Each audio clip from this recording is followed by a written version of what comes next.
Welcome to The Resilient Realtor, where we gain insight, inspiration, and understanding of what makes a great real estate agent. Interviewing agents of change. And now, the host of The Resilient Realtor, an award-winning veteran real estate agent and community leader, Kim Hayden.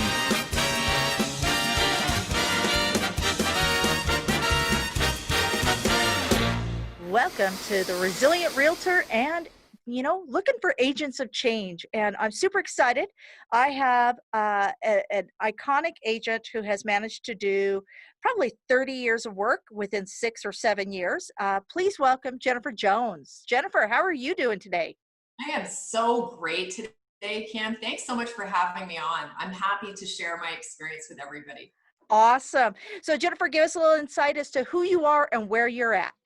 I am north of the Toronto area, and we work predominantly sort of Aurora area north, for anyone who knows that, around the entire Lake Simcoe area.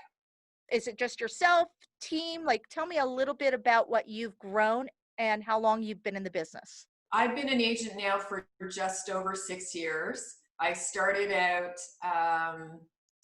as an individual agent, and after my third year, I did over $1.1 million GCI and went, oh my gosh, I can't handle what's coming in. So at that point, I started a team. So the team has been about 2.5 years now.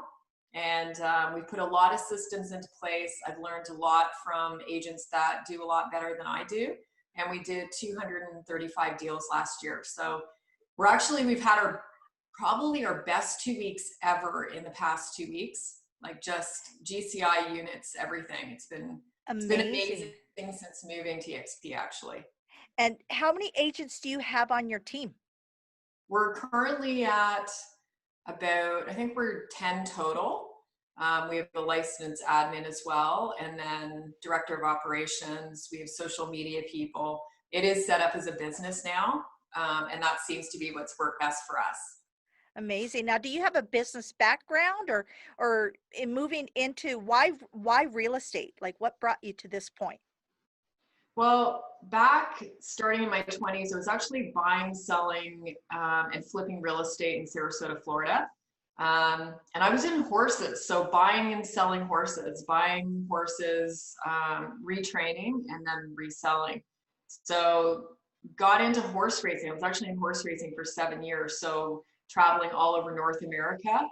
And I was blessed enough to know some incredible people and do well enough to keep my head above water. But ran into some, I would say, bad luck with 5 horses dying in a short period of time from different things like viruses. And I believe that was the universe's way of kind of redirecting with, this is not the direction you're meant to go and you need to shift. And for me, it was the instant I shifted and went into real estate, because my husband at the time were buying properties, renovating, reselling. It was a natural fit. The moment I moved over, it was like instant ease and success, right? Yep. So and that is with a commitment to work 7 days a week, 18-hour days, right? So I think agents thinking, oh, I'm gonna get into this business, it's gonna be so great, I'm gonna make a lot of money and have time off. What you put in is what you get out, right? Yeah. So especially for agents coming on, it's like anything else. I came into it looking at my dad, who's an entrepreneur, going, okay, that first 5 years, this is going to be a big commitment of time. And am I prepared to do that and put in that level of commitment for the 5 years to be able to grow the business the way that I want? So business background in terms of renovating, flipping, and horse sales, not business background, with corporate background or like some of the other agents. Yeah. It's still very much learning to stay in your lane. With real estate, that was good, eh? Yeah. With real estate, it's really easy to get distracted and to get your eye pulled off. I know I'm guilty of it. What are some things that you've learned in your 6 years that maybe have pulled your eye and then you've had to kind of redirect? I'm actually kind of laser focused. Okay. So something I would say, and something I teach even the agents on our team, is instant response, right? Okay.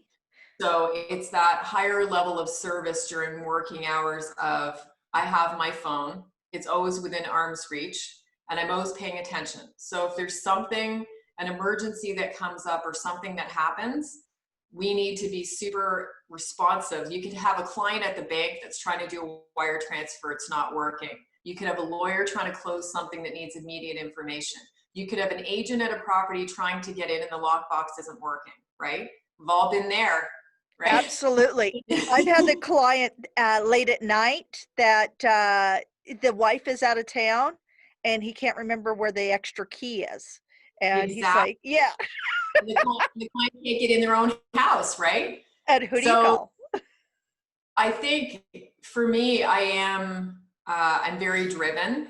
So my DISC, if anyone knows what a DISC is, I would hope that if you don't, that you investigate and go do the DISC yourself. I'm high D with a high I, right?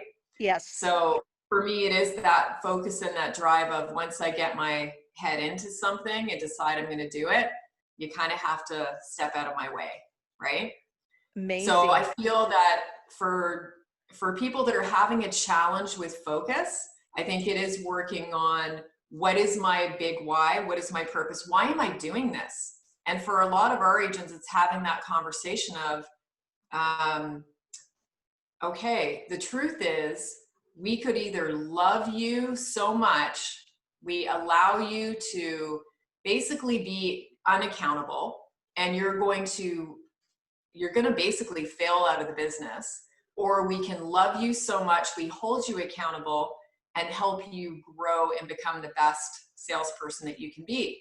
Because the truth is, if you have a mortgage to pay and car payments and all of those things, your big why at the very least should be doing those things, but it should be taking care of your family, or, providing opportunities for your children, or some travel, or giving back, a bigger purpose of giving back in the world. And I think that's the biggest key thing. Find out what your big why is. I know we worked on vision boards together, Kim. Yes. And I think that having that vision board in that direction of, where am I going? What am I looking to achieve? And then checking in with it every day. And if you're struggling with that accountability for someone, then finding themselves an accountability partner at the very least, someone who actually will say, hey, you committed to make those 50 phone calls yesterday. Did you make those phone calls? Well, no, we just got so busy, and you have excuses. And it's that person that looks you dead in the eye and says, all right, could you really have done the phone calls? Like, in the grand scheme of everything that's possible in the world, could you have accomplished it? Yes. So why didn't you, right? And are you willing to recommit? And when are you going to commit by? And so you're going to allow me to love you enough to hold you accountable, that when I check in, that you've actually done this work, right? Absolutely. Absolutely. And then So, they fire you if you don't do it, Cam.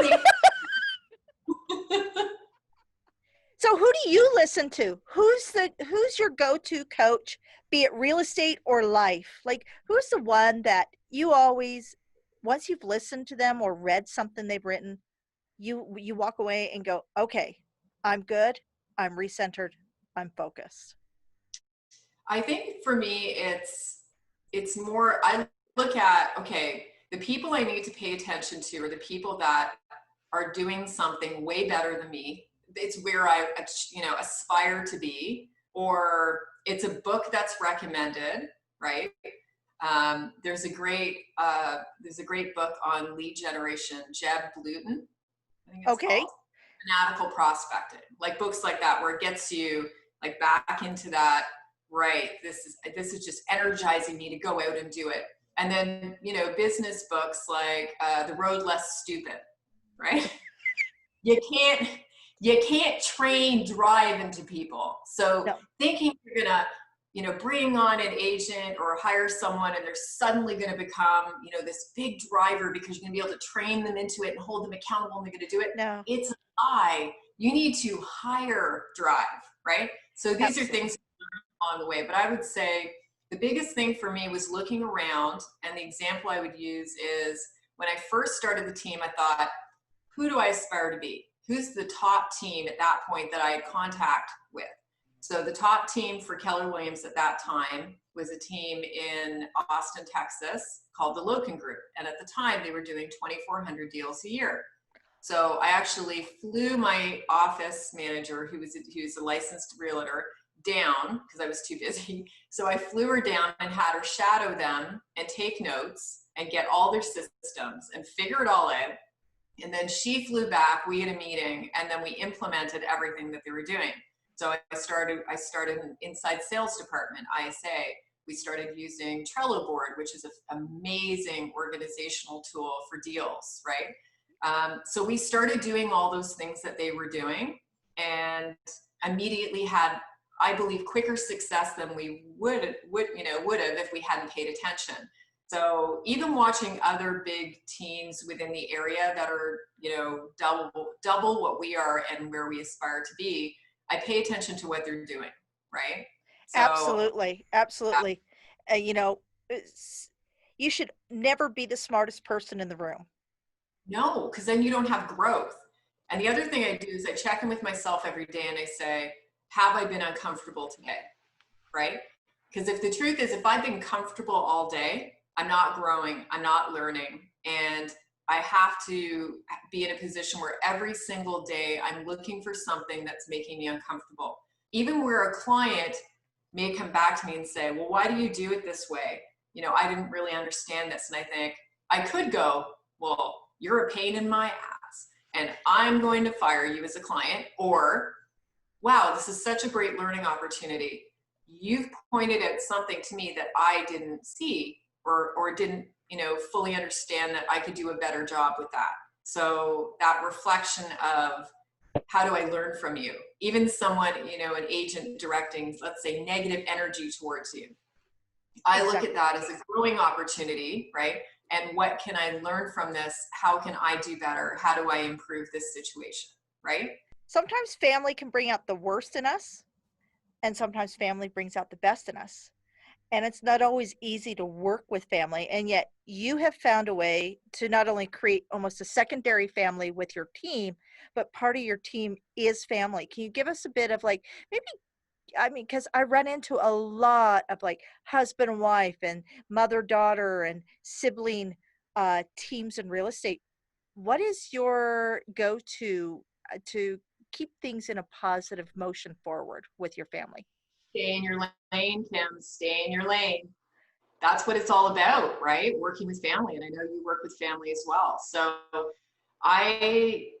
this was my vision, my dream, and my husband partners from a different perspective. So my husband is basically our in-house contractor for the team. He'll be second opinions. He'll go in and do repairs on things. So that's kind of his lane. And he's a numbers guy. So he watches the numbers, right? Excellent. So and I have my sister who actually was a principal for 27 years in a private school. Yeah. You don't want to get called to her office, eh?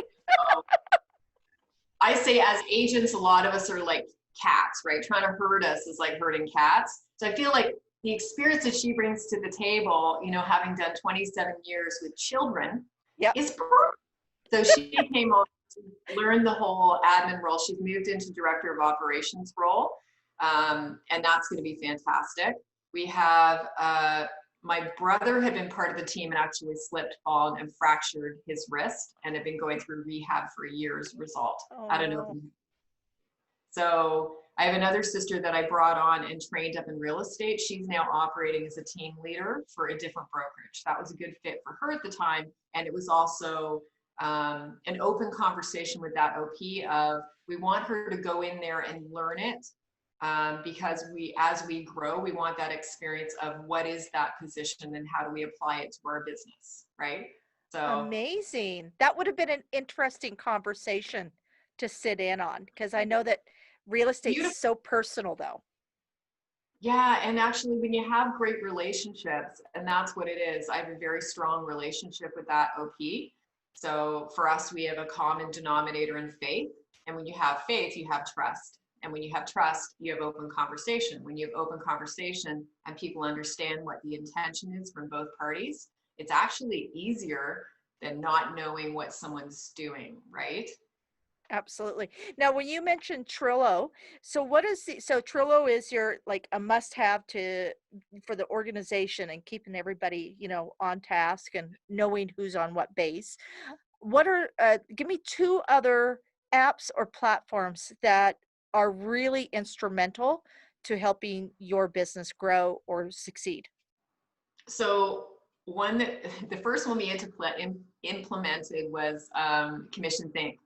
So again, Peggy Hill is an agent that was doing 900 units at the time, and she's a team. And I spoke with her and said, okay, what are you doing to get to that number? So she explained Commission Think, which is a lead company, right? Okay. Now, you work the leads on your own. You can pay them to work the leads, which I didn't find effective for us. So we actually brought an inside sales department to work those leads, and they book the appointments for our agents. So for our agents, they're going out to book appointments. So this Sync platform, which is an app for the agents, has been critical in producing enough business as a team to feed those agents. So that was one thing. The second thing, then the next piece of it was, again, love to learn, brought in a company called Goodfellow Coaching, and they charged us big bucks to analyze the business for 2 days last year. And he said to me, wow, you're doing so many things so well. And he said, in fact, I've never seen a team with so many leads. And he said, I've never seen a team lose so many leads, like basically slip through their fingers. So he said, you need follow-up boss. So that's when we implemented another app called Follow Up Boss, which actually tracks the leads. People collaborate on them. You email and call through. So it helps hold us all, and I include myself in that, holds us all super highly accountable to maintaining contact with the client and not having those clients sort of fall through the cracks where, you forget about them, right? Like it's like Absolutely. agent focus is business now, who's immediate, instead of who are long-term nurtures. Well, in our Sync account alone, we have about 8,000 leads we nurture, right? These are people, these are buyers and sellers we've been nurturing for 2 to 3 years. And So when you talk about nurturing leads, what's your percentage that you can transition from lead to active, let's say in a 6-month time frame?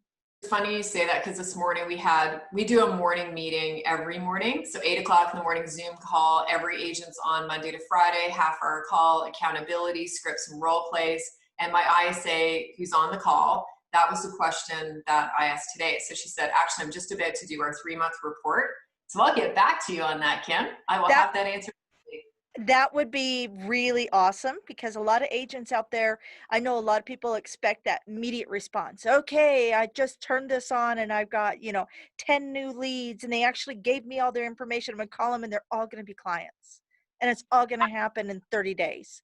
And the great thing is, like, because with the Sync platform, for instance, because I don't have experience with other platforms. So if you do, that's great and it works awesome. For us, this is what works. And what we found is you do get those people that will literally book an appointment. Like, I want to go see this property. You take them there, they buy the property, or one of the others. Then you have the others we book appointments for. It's more of an agent experience appointment, sort of the interview, collecting information on where they want to go, what they're looking to achieve, and then that follow-up and constant contact, right, that you're going to maintain. So yeah, I think our conversion, I know that for basically 120 calls, it takes 120 calls to get a deal.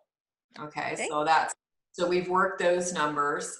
So we actually have pretty good stats based on the industry standard. We seem to be doing better. And actually our May this year, during COVID, our ISA booked double the amount of appointments with one person versus 2 people last year.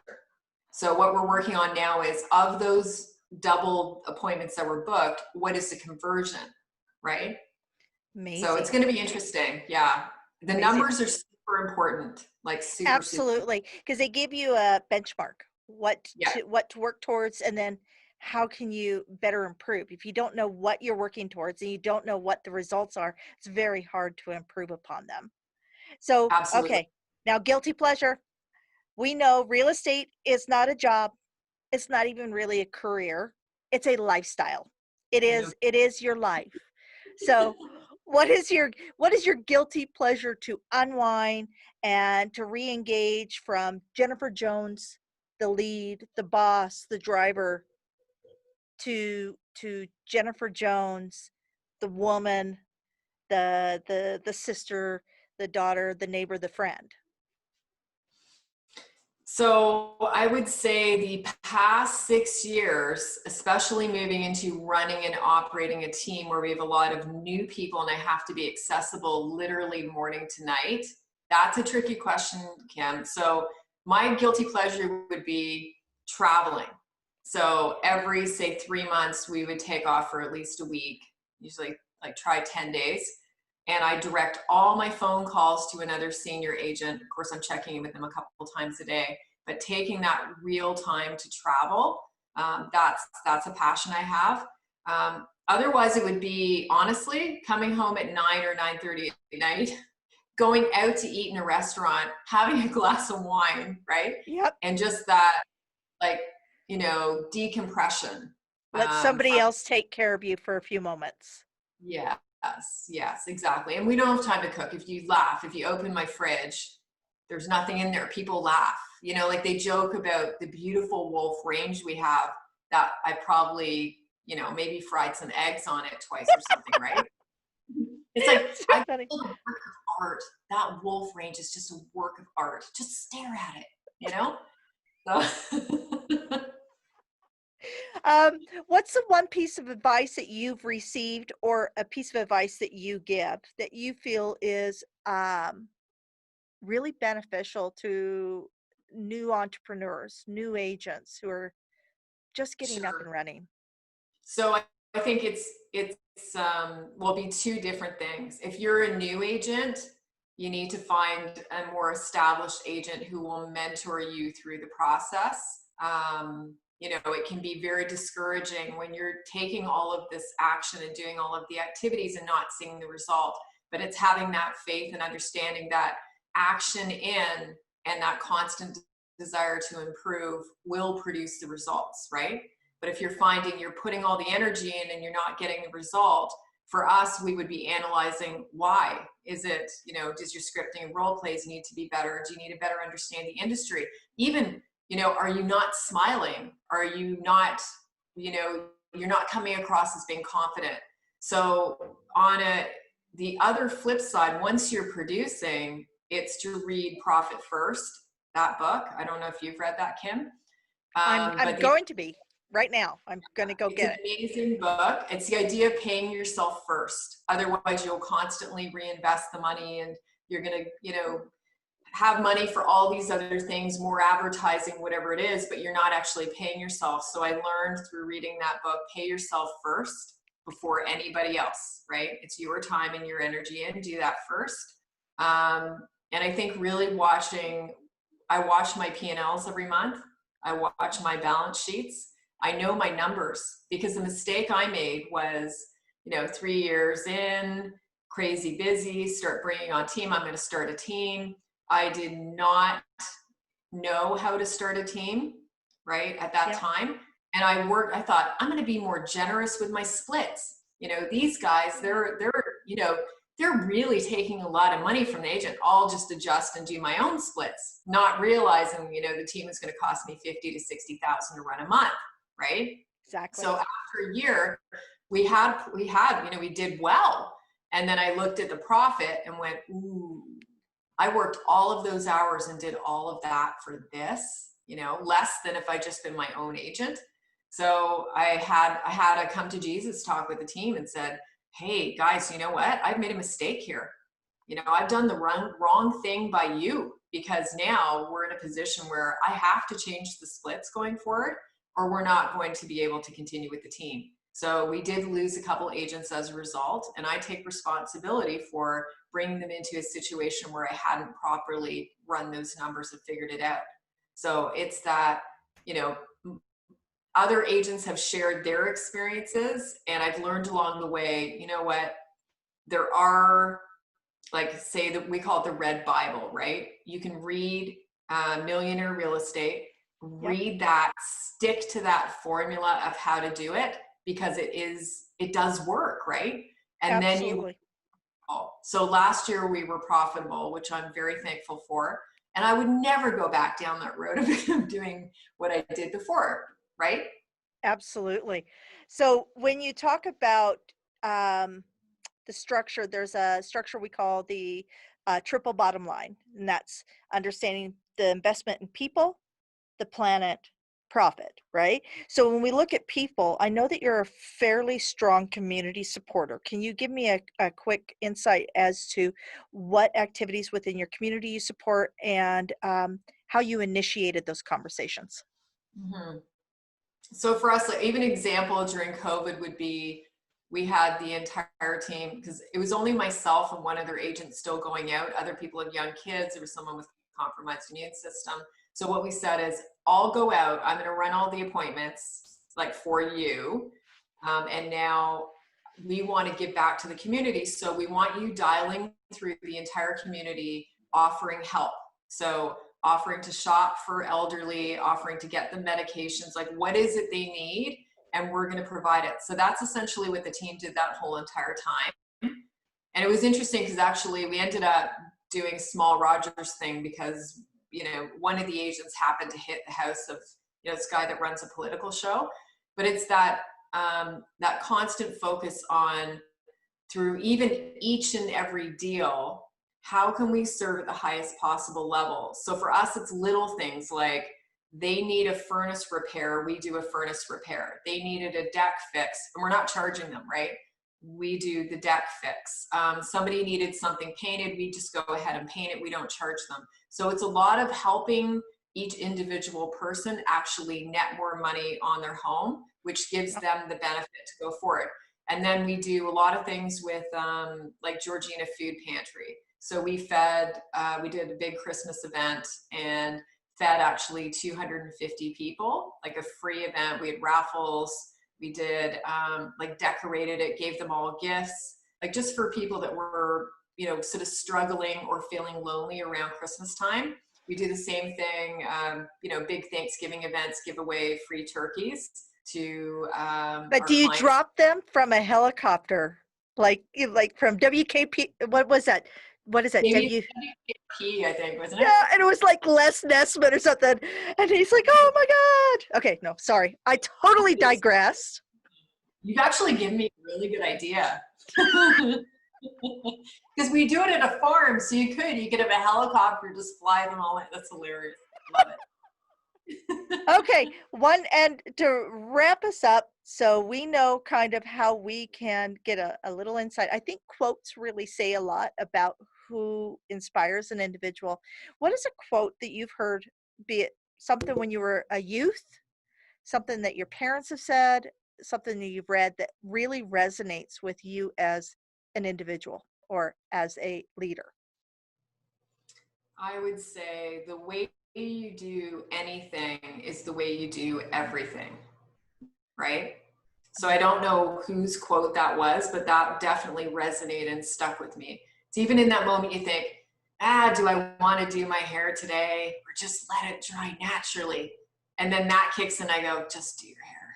You know what I mean? Small Yeah, things like, you know, oh, I could lie in bed. No, I'm going to kick my own ass and get up, right? The way you do anything is the way you're showing up everywhere else.